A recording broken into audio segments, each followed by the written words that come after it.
Here on your home of rugby, Stan Sport, it's prediction time, a massive 2026 season of Super Rugby Pacific coming your way. Michael Atkinson, Matt Burke, Tim Horan. Gentlemen, the reason every team plays in this is to lift that trophy at the end of the season. So I'm going to ask you flat out, Tim Horan, who's the champion in 26? Who's the champion? I think it's the Chiefs' year this year. They've been runner-up a few years in a row, and I think it's their turn this year. So not the bridesmaid this year, they'll finally be walking down the Chiefs aisle. with D-Mac player of the tournament. Oh, nice. Maybe. I'm going to go Chiefs as well. They've been in that run the last 3 years. Do you take one? Do you lose one to have to win one? And they've had some disappointments. Yeah. I just think they've got the squad and the depth and then the direction of some of their players to be able to get over the line. Yeah, that old adage, you got to lose 3 to win 1. Well, use 3 to win 1. Look, What do you got, Acko? I'm as biased as all heck. I've just picked the Queensland Reds. The Reds. But in all honesty, I think they have a squad on paper that's good enough to challenge. They do have a deep squad. And I feel like with Les Kiss moving on and the expectation that's been on this team for the last 3 years, it feels a bit like not now or never necessarily, but it'll be a big failing if they don't get close. So I'm going to back the Queensland boys to get it done. If we look at someone who could surprise everyone in the competition, your dark horse, Timmy. My dark horse is the Hurricanes. What they did last year, good coaching structure. I just think if they can win their home matches, then they'll upset a fair few away. So I reckon the Hurricanes will be probably top 4. To use the same analogy, pardon me, I'm going to go the Western Force. If they can, and we talk about their travel, it's always been a factor. They've got a favourable run thereabouts. If they can tick their home games, that'll be great, and then pick up a couple of sneaky wins on the run. They will scare some teams, I think, this year. And they've got a relatively settled squad as well. So what do you reckon, top 6? If they can get top 6, if they can sneak in top 6, make it the first time, that's great. a big call, Berkey. Yeah.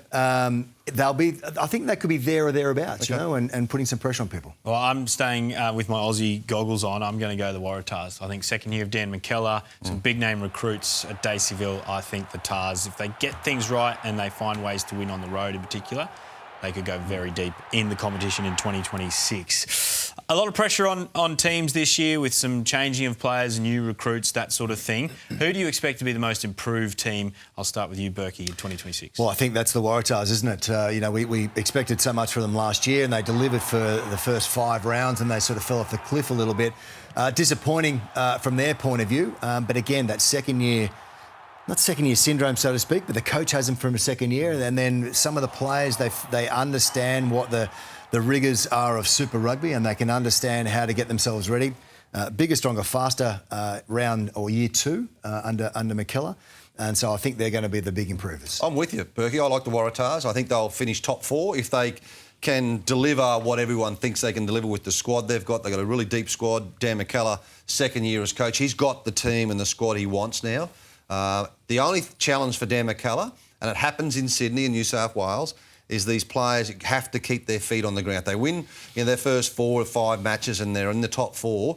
Dan McKellar as coach and a leader has got to keep these players' feet on the ground. Yes, well, I'm going to go the Waratahs as well because I just picked them as the dark horse, so I'm going to say they'll be the most approved. That's 3 Waratahs across the board. Now, if we look at 2026 MVP, Player of the Year, we know it can't be Artie Savia who won it last year because he isn't playing in the competition this year. So who is your 2026 Player of the Year? I'm going to go with the Kiwi Cam Roigard. I think unbelievable player, the way he plays for the Hurricanes and the All Blacks, of course, and he's on the up, and he's a player who can probably go a bit further this year, I think, and take the Hurricanes into the top 4 and with a chance to potentially win it. Well, I'm going to go his partner in crime and go Ruben Love. If you're talking about versatility, he can play 10 or 15. He wants to play 10 this year. There's a special mention, obviously, to Geordie Barrett, who's come back. But I think Ruben Love has got this moment in time about him. When you realise, Timmy, you're good enough to play at that level, and then you can play and guide the team around. And he's got some incredible skill. Never had that moment. Never had that moment? Come and talk to Tim. He'll tell you. Look, I picked the Reds to win the comp. I'm going to stay in the Queensland camp. I'm tipping a big year for Fraser McWright. He had a great 2025. He's now the captain of the Queensland Reds. If the Reds are going to win it, which is what I'm calling, I think he wins Player of the Year in 2026.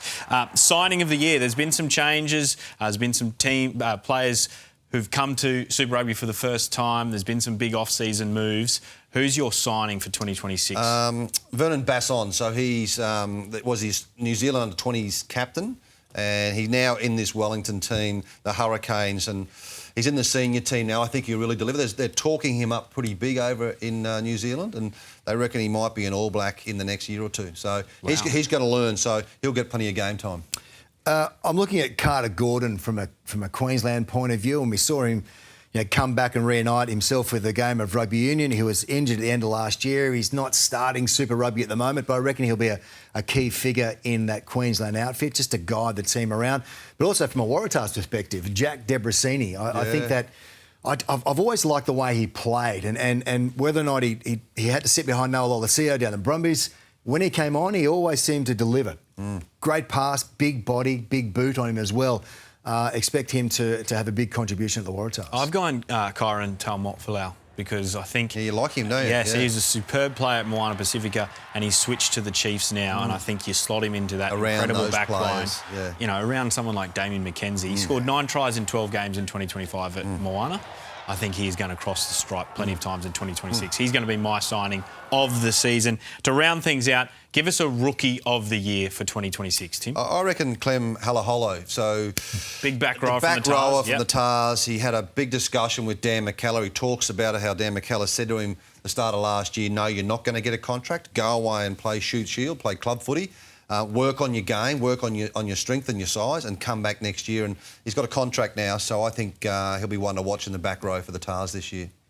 I'm looking. I'm going to go south and go Brumbies and go Caden Pritchard, and it's you look at that area at the moment, and they've lost a number of personnel down that Brumbies, and it's a chance for a young bloke to step up and own it. And I think if you can channel the likes of, and you're going through history now of like a Daniel Herbert or even a Sterling Murtlock, for example, and if you can get sort of into that space where you've got to be strong enough to be that 13-roller ball player, but also lots of voice and be a good defender. And again, in that Brumbies system, he might be able to excel. I've gone with the young Waratah and James Hendren, who I think has shocked plenty of people by getting the nod to start at fullback in round 1 against the Queensland Reds. He was outstanding in Super Rugby Oz at the back end of 2025. He's my rookie of the year. I'll give a special mention to Trayvon Pritchard. I was going to say the brother, 18-year-old. Who he's not starting for the Reds to begin the season, but he has impressed when he's had a chance to play in that Queensland jersey in the pre-season and back end of last year. So massive season 2026. Gentlemen, thank you very much. I look forward to sharing plenty of that throughout the year on Rugby Heaven and on